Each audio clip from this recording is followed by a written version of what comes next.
Assalamu alaikum wa rahmatullahi wa barakatuh. Qu'Allah vous récompense à tous nos abonnés fidèles. Si tu découvres la chaîne, abonne-toi et active la cloche pour ne rien manquer des rappels bénéfiques. Ici, nous partageons des contenus inspirants tirés des enseignements islamiques pour nourrir votre cœur, votre âme et votre esprit. N'oublie pas de liker et de partager. Chaque geste compte et peut être une cause de récompense pour toi. Ensemble, avançons sur le chemin du bien et faisons grandir la lumière d'Allah dans nos cœurs.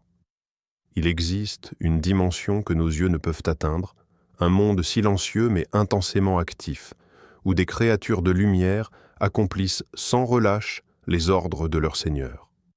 Les anges ne connaissent ni fatigue, ni hésitation, ni rébellion.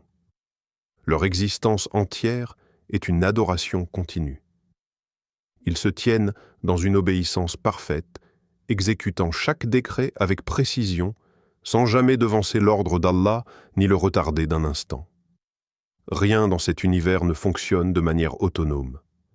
Chaque souffle que tu prends, chaque battement discret de ton cœur, chaque feuille qui tombe d'un arbre, chaque étoile qui scintille dans l'immensité du ciel, tout s'inscrit dans une organisation invisible.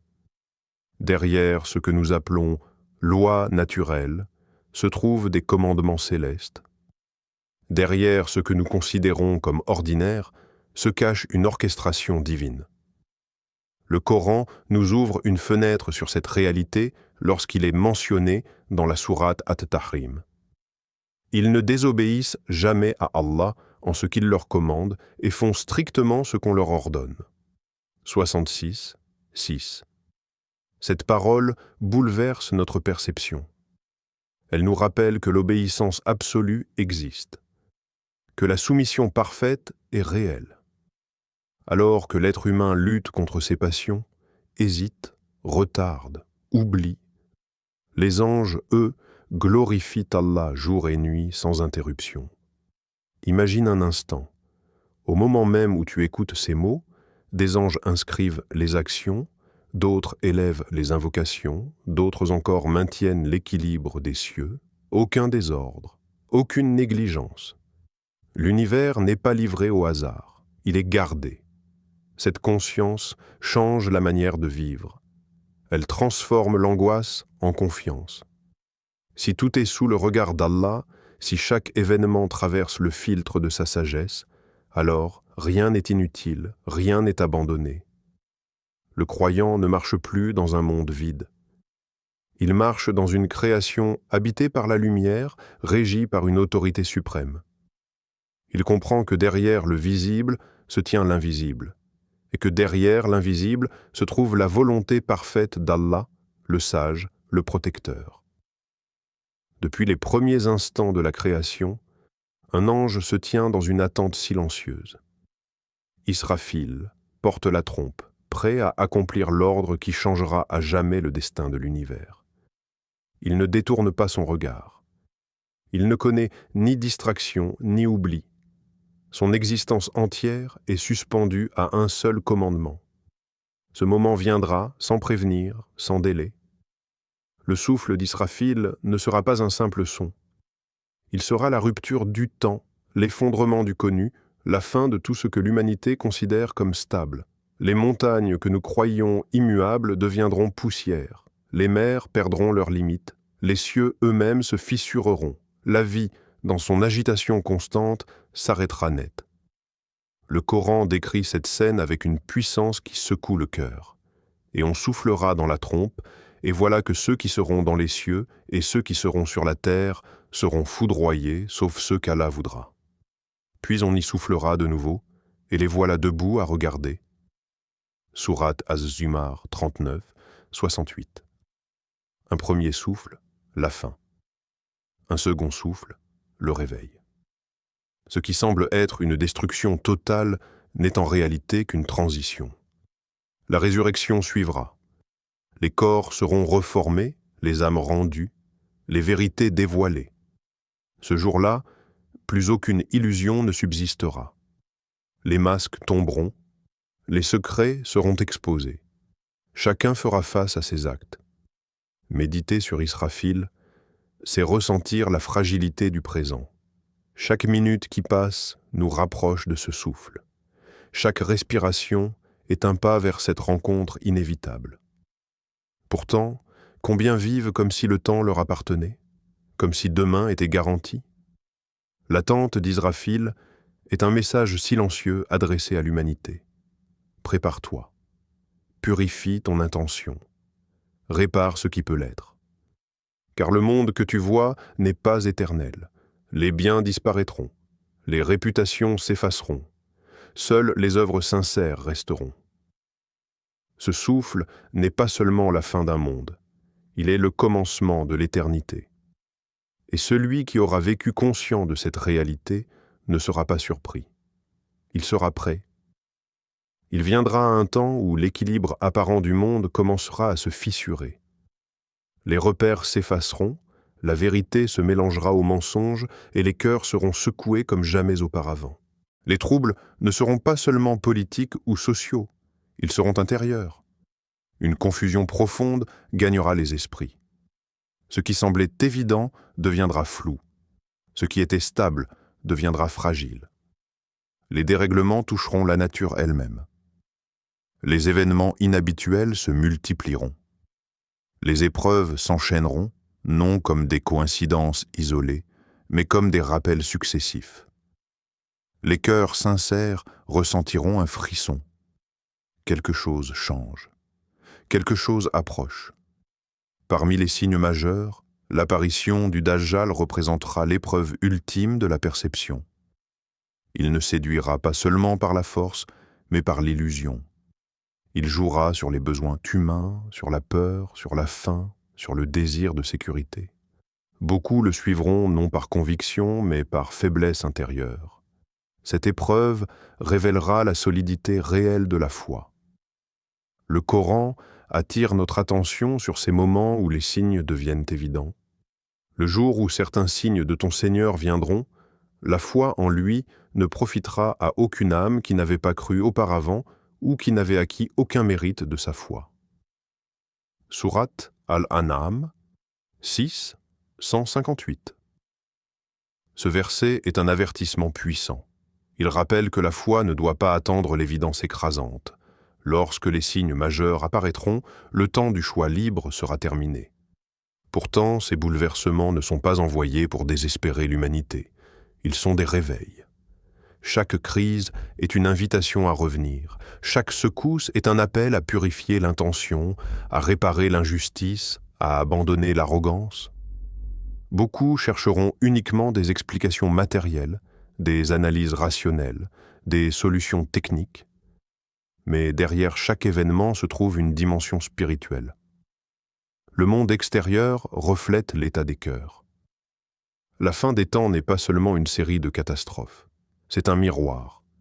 Elle révèle ce que nous sommes devenus, elle distingue la foi sincère de la foi fragile. Celui qui comprend cela ne vit pas dans la peur constante, il vit dans la vigilance. Il réforme son âme avant que les signes irréversibles ne s'imposent. Car lorsque le voile se lèvera complètement, il sera trop tard pour changer de direction. Mikaïl, l'ange de la subsistance, est le gardien des dons invisibles qui maintiennent la vie sur terre. Chaque pluie qui caresse la terre, chaque rosée du matin qui scintille sur les feuilles, n'est jamais le fruit du hasard. Les nuages ne se déplacent pas au gré du vent, mais selon un ordre que seul Allah connaît et que Mikaïl exécute avec une précision parfaite. La pluie n'est pas simplement de l'eau, c'est un message silencieux, un rappel doux et constant de la générosité divine. Les rivières qui se remplissent, les récoltes qui poussent et les animaux qui trouvent leur nourriture apparaissent comme des réponses tangibles à une promesse invisible. Contempler la pluie devient alors un acte de méditation et de foi.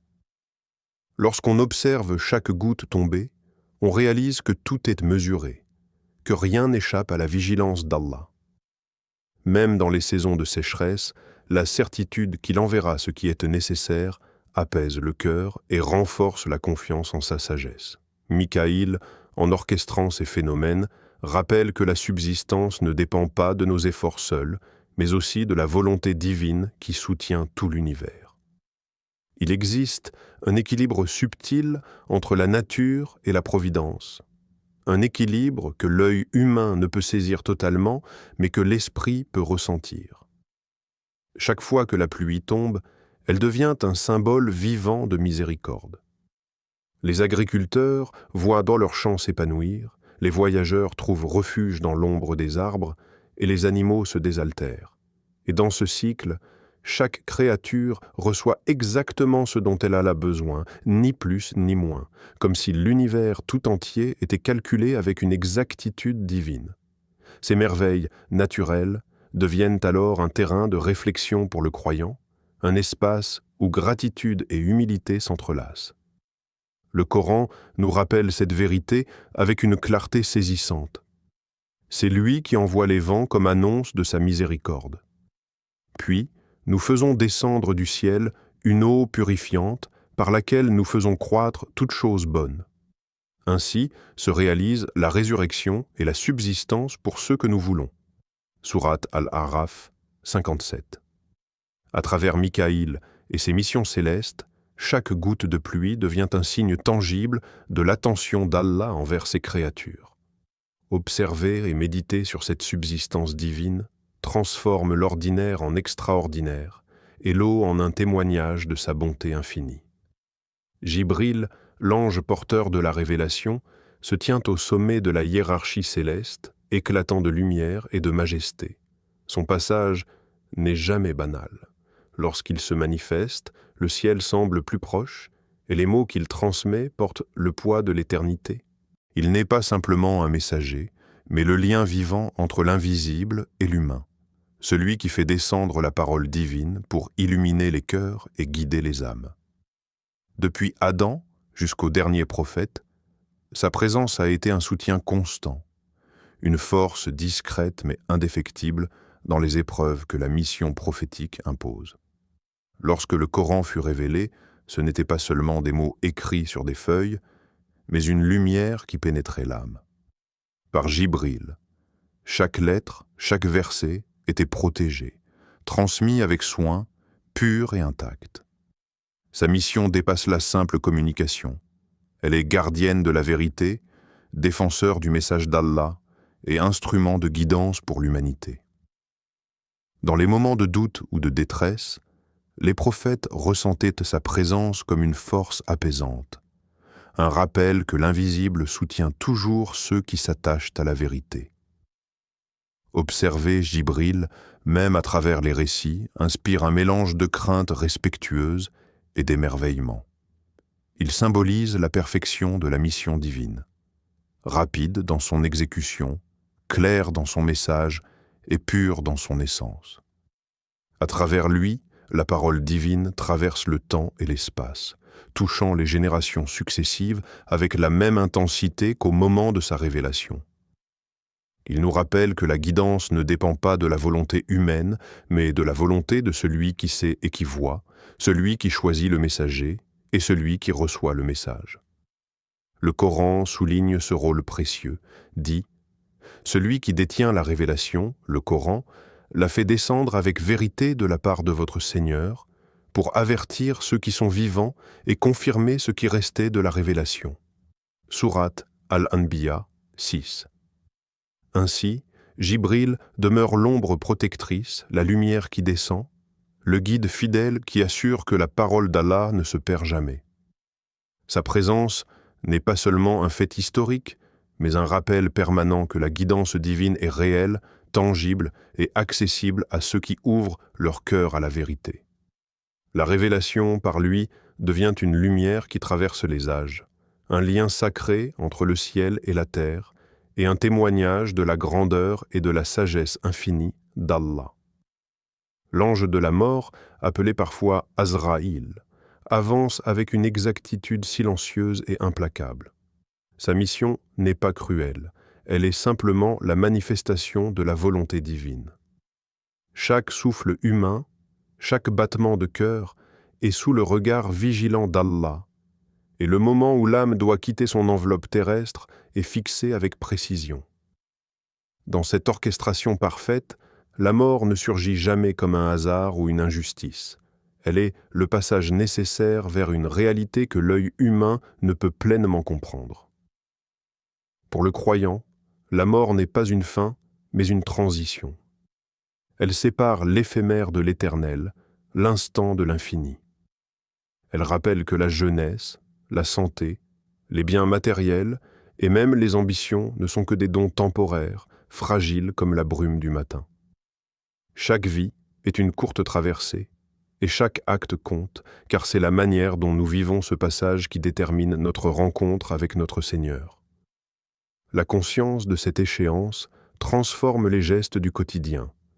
Elle inspire à la sincérité, à la purification du cœur et à la rectification des erreurs avant que le dernier souffle ne vienne. L'ombre de l'ange de la mort est ainsi une présence invisible mais permanente, une lumière douce qui éclaire l'âme et guide le croyant vers la préparation et l'humilité. Plutôt que de paralyser par la peur, elle incite à la réflexion profonde et à la vigilance. Comment vivons-nous nos jours? Comment traitons-nous nos proches? Et surtout, comment cherchons-nous à nous rapprocher d'Allah? C'est dans cette conscience de l'inévitable que naît la véritable espérance. L'âme, lorsqu'elle quitte ce monde, ne disparaît pas. Elle entame un voyage vers l'au-delà, vers la rencontre de celui qui a créé chaque souffle et chaque instant. Le Coran nous le rappelle avec une clarté pénétrante. Chaque âme goûtera la mort. Puis c'est vers nous que vous serez ramenés. Sourate Al-Anbiya 35. Ainsi, plutôt que de fuir la pensée de la mort, le croyant apprend à l'accueillir comme un rappel bienveillant, un appel à la responsabilité et à l'éveil spirituel. Chaque jour devient une opportunité de préparer ce voyage ultime, de purifier le cœur et de semer des actes qui auront un écho dans l'éternité. La mort n'est ni une fin, ni un jugement immédiat, mais un seuil sacré, une transition vers la vie véritable où l'âme retrouve sa place dans le plan divin avec justice et miséricorde. Ô Allah, Créateur des cieux et de la terre, toi qui orientes les nuages et fais tomber la pluie pour nourrir chaque être vivant, fais que nos cœurs soient sensibles à tes signes. Purifie-les avant que le souffle d'Israfil n'annonce le passage vers l'autre monde, afin que nous soyons prêts à te rencontrer avec sérénité et gratitude. Que chaque goutte de pluie qui caresse la terre nous rappelle ta générosité infinie et nous inspire à vivre dans la reconnaissance, à ne jamais perdre de vue la fragilité et la beauté de ce monde éphémère. Ô Seigneur, accorde-nous la force et la patience à l'image des prophètes que tu as soutenus par Jibril, l'ange de la révélation. Que la lumière de ta parole traverse nos âmes et éclaire nos choix, qu'elle guide nos pas sur le chemin de la vérité et de la justice.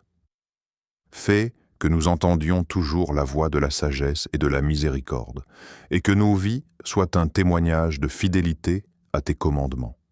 Ô miséricordieux, prépare-nous à l'inévitable rencontre avec l'ange de la mort, et fais que la transition de ce monde vers l'au-delà ne soit ni douloureuse ni effrayante, mais une étape paisible vers ton infinie clémence. Aide-nous à vivre chaque jour avec conscience et sincérité, à réparer nos erreurs et à répandre la bonté autour de nous. Rappelle-nous que la jeunesse, la santé et la prospérité ne sont que des dons temporaires et que notre véritable demeure se trouve auprès de toi. Pardonne aux musulmans vivants et morts, consolide notre foi et rends-nous constants dans nos efforts pour te plaire. Accorde-nous une fin honorable et lumineuse dans la paix et l'amour de ton jugement. Que nos cœurs restent attachés à toi, nos âmes à ton rappel et nos vies témoins de ton immense sagesse. Comme le Coran nous l'enseigne, et implorez le pardon de votre Seigneur, puis repentez-vous à lui. Il vous enverra un vent favorable et vous donnera sa subsistance jusqu'à ce qu'elle vous rejoigne. Sourate Hud 52. Ô Allah, fais que cette prière s'élève vers toi comme une humble offrande, que nos esprits soient illuminés par ta guidance et que nos âmes s'élèvent avec sérénité vers ton infinité. Amen. Merci d'avoir regardé ce rappel jusqu'à la fin. Abonne-toi à la chaîne, like et partage, car chaque personne touchée par ce message peut être une sadaqa jariya pour toi. Aidons-nous à propager le savoir, à éclairer les cœurs et à rapprocher les âmes d'Allah. Qu'Allah bénisse tes actions et te récompense sans limite. Assalamu alaikum wa rahmatullahi wa barakatuh.